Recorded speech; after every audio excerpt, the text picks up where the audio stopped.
नमस्कार दोस्तों, स्वागत है आप सबका मेरे YouTube चैनल शास्त्रीज गार्डन में।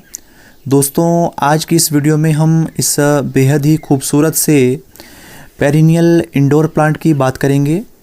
ये बहुत ही कॉमन हाउस प्लांट है और लगभग सभी गार्डनर की पहली पसंद ये इंडोर प्लांट होता है। जब भी हम किसी ऑक्सीजन रिच प्लांट को लेने की सोचते हैं तो इस प्लांट को हम ज़रूर लेते हैं और सभी गार्डनर्स ने इसको कभी ना कभी अपने इस गार्डन में जगह ज़रूर दी होती है। दोस्तों, ये बहुत ही शानदार सा पौधा, इसका नाम है एरिका पाम और पाम की ये बहुत ही कॉमन हाउस प्लांट वैरायटी है। पाम की तो वैसे बहुत सारी वैरायटीज़ होती हैं, लेकिन ये बहुत ही ख़ास वैरायटी है, ये कॉमन वैरायटी है और हर एक नर्सरी में ये आसानी से मिल जाता है। तो इस वीडियो में हम इस पाम के खूबसूरत से इंडोर पौधे के बारे में बात करेंगे कि किस प्रकार से आप अपने पौधे को हेल्दी रख सकते हैं, उसकी क्या केयर कर सकते हैं, किस प्रकार की उसकी लोकेशन होनी चाहिए और कैसा उसको फर्टिलाइज़र दे सकते हैं। तो सबसे पहले हम एरिका पाम के बारे में थोड़ा सा जान लेते हैं। एरिका पाम एक परमानेंट इंडोर या सेमी शेड में ग्रो किया जाने वाला पौधा है। आपने ज़्यादातर घरों में देखा होगा या होटल में देखा होगा, ये बाहर लगाया जाता है और इंडोर प्लांट्स में इसको बहुत ही पसंद किया जाता है। ये बहुत ही पॉपुलर है। इसके पॉपुलर होने के पीछे दो मेन वजह है। एक तो ये बहुत ही लो मेंटेनेंस प्लांट है। जब एक बार आप इसको अपने घर में जगह देते हैं या अपने गार्डन में जगह देते हैं तो ये सालों साल चलता है। और दूसरा कारण ये है कि ये ऑक्सीजन रिच प्लांट है। बहुत सारे लोगों को नहीं पता, लेकिन ये जो इंडोर प्लांट है एरिका पाम, ये 24 आवर्स आपको ऑक्सीजन ही देता है और जिस कारण से इसको बहुत पसंद किया जाता है। साथ ही इंडोर में जितने भी प्लांट्स हैं वो बहुत ही सेंसिटिव होते हैं। कम ज़्यादा पानी से थोड़ी गड़बड़ हो जाती है, मरने लग जाते हैं। लेकिन एरिका पाम को जब भी ग्रो किया जाता है तो ये एक हार्डी प्लांट है और बड़े अच्छे से ग्रो होता है। अब इसके पॉट साइज़ के बारे में बात कर लेते हैं। ये जो एरिका पाम है ये 18 इंच के इस प्लास्टिक के गमले में लगा हुआ है और बहुत ही शानदार तरीके से ग्रो हो रहा है। आप जब भी एरिका पाम को नर्सरी से लाएं तो पहले उसको थोड़ा छोटा गमला दें और बाद में उसको जब रिपोर्ट करें तो 16 या 18 इंच का गमला दें। दूसरी, इसकी जो मिट्टी है वो सैंडी सॉइल होनी चाहिए और रेतीली मिट्टी थोड़ी हो। अगर चिकनी मिट्टी में आप इसको लगाएंगे तो ये जल्दी ही ख़राब हो जाएगा, इसकी जड़ें ख़राब हो जाएंगी। अब इस मिट्टी को आप देख सकते हैं, ये किस प्रकार से भुरभुरी मिट्टी है। मतलब इसकी जो ड्रेनेज है वो अच्छी तरह से होनी चाहिए, जैसे बाकी इंडोर प्लांट्स की होती है। आप जैसे ही पानी दें तो इसका पानी जो है वो ड्रेन आउट हो जाए। इस तरह से आप इसकी मिट्टी बनाएंगे तो ये बहुत ही अच्छे से ग्रो होगा। और ये देखिए, आप इसकी जो शूट्स हैं, ये जो नई नई शूट्स हैं वो एरिका पाम में लगभग बरसात के दिनों में आती रहती है। वैसे तो ये सारा ही साल अच्छे से ग्रो करता है, लेकिन बरसात के दिनों में ये बहुत ही अच्छे से ग्रो होता है। इधर ये थोड़ा फैला हुआ था, इसलिए इसको टाई किया हुआ है ताकि ये ज़्यादा स्पेस ना घेरे और अच्छे से ग्रो हो। दूसरा, अगर हम इसकी मेंटेनेंस की बात करें तो इसमें कोई ज़्यादा फर्टिलाइज़र की भी ज़रूरत नहीं होती। दोस्तों, इसमें जब भी आप मिट्टी बनाएं तभी एक बार इसमें वर्मी कंपोस्ट या काउडंग कंपोस्ट, जो भी आपकी खाद हो, उसको एक बार मिट्टी में ही मिला लें और उसके बाद कोई ख़ास इसकी आपको देखभाल करने की भी ज़रूरत नहीं है। इसका जो ये फोलिएज है, इसके कारण ही इसको ज़्यादातर पसंद किया जाता है। मैंने बचपन में पहली बार जब इस पौधे को देखा था तो मैंने सोचा था कि जो हमारे घरों में झाड़ू होते हैं वो इसी के बनाए जाते हैं, क्योंकि जो झाड़ू की शेप है वो इसके पत्तों से मिलती जुलती थी।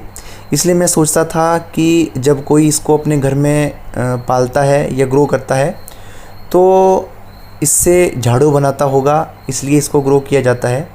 तब बच्चे थे, तब इतना पता नहीं था कि प्लांट्स क्या होते हैं, किस प्रकार से ग्रो किया जाता है। तो हम यही सोचते थे। जब बड़े हुए तब पता लगा कि एरिका पाम है, ये बहुत ही फेमस इंडोर या सेमी शेड का जो पौधा है। अब मैं आपको इसकी लोकेशन के बारे में बताता हूँ कि इसको आप इंडोर ग्रो कर सकते हैं या सेमी शेड में ग्रो कर सकते हैं। दोस्तों, अगर आप इसको इंडोर ग्रो करना चाहते हैं तो इंडोर आप इसको ग्रो कर सकते हैं, लेकिन हफ्ते में कम से कम 1 या 2 दिन इसको आप बाहर की धूप दिखाएं। ऐसी भी इंडोर जगह में ना रखें कि धीरे धीरे ये ख़त्म होने लग जाए। ये इंडोर प्लांट है, लेकिन इसको जो सूर्य की रोशनी है या जो लाइट है वो इनडायरेक्ट रूप से मिलती रहे तो ये अच्छे से ज़्यादा ग्रो होता है। यहाँ पर 2 ये एरिका पाम के पौधे हैं, ये भी दूसरा पौधा है। अब मैं इसकी प्लेसमेंट के बारे में आपको बता रहा था। तो इसकी जो प्लेसमेंट है उसको आप इंडोर ना रखें, फुली इंडोर ना रखें। अगर इंडोर भी रख रहे हैं तो कोई ब्राइट लाइट जो आती हो विंडो से उस साइड इसको रखें तो ये अच्छे से ग्रो होगा। वैसे अगर मेरी आप माने तो इसको आप इंडोर ना रख करके अगर शेमी शेड में रखेंगे तो शेमी शेड में ये बहुत ही अच्छे से ग्रो होता है। और पानी थोड़ा इसमें संभल कर आपको डालना है। इंडोर में जब भी हम पानी डालते हैं तो उसकी जो ये मिट्टी होती है वो गीली रहती है, लेकिन जब शेमी शेड में रखते हैं तो थोड़ी उसमें धूप भी लगती है तो मिट्टी इस प्रकार से भुरभुरी रहती है। और जो अगर आपसे ओवर वाटरिंग भी हो जाए तो वो भी संभल जाती है। ये देखिए इसकी ये नई नई शूट्स नीचे से निकल कर के आ रही हैं दोस्तों। इससे हम नए नए प्लांट्स बना रहे हैं। अब अगर बात हो ही रही है तो इसकी प्रोपोगेशन की भी मैं आपको बात बता देता हूँ। इसकी जो प्रोपोगेशन है या इसकी जो हम नए प्लांट्स बना सकते हैं वो इसके ये बेबी प्लांट्स जो होते हैं उन्हीं से बना सकते हैं। बाकी इसका कोई ऐसा कटिंग नहीं लगती, ना ही इसमें कोई बीज होते हैं। अब हम इसकी थोड़ी सी प्रॉब्लम के बारे में बताता हूँ कि इसमें कौन कौन सी प्रॉब्लम्स होती हैं। तो सबसे पहले तो आप जो इसकी ये सुंदर लीव्स देख रहे हैं इनमें कुछ समस्याएं भी होती हैं। जब भी आप इसमें ओवर वाटरिंग करते हैं या इसमें कोई न्यूट्रिशन की कमी होती है तो इस प्रकार से इसकी जो पत्तियां होती हैं उसकी टिप जो है वो ब्राउन होने लग जाती है दोस्तों। और इस प्रकार से आप देख सकते हैं ये जब ब्राउन हुई तो इसको थोड़ा सा काट दिया था, वो बहुत भद्दी लग रही थी। अब ये थोड़ी ठीक लग रही हैं, लेकिन इसकी जो ये पत्तियां जब भी ब्राउन होती हैं या इसमें किसी भी प्रकार की येलोइश हो जाती हैं, ये देखिए येलो जो ये पत्तियां हुई हैं, तो ये सिर्फ पानी ज़्यादा होने के कारण हो सकती है या आयरन की डेफिशिएंसी के कारण हो सकती है। आपकी जो न्यूट्रिशन है वो अच्छी तरह से नहीं है। तो इस प्रकार से आप इनको मैनुअली हाथ से भी निकाल सकते हैं। और अगर आप इनको हाथ से नहीं निकालेंगे तो कुछ टाइम के बाद ये सूख करके खुद ही गिर जाएंगी। बाकी इस प्लांट में कोई ज़्यादा दिक्कत होती नहीं है।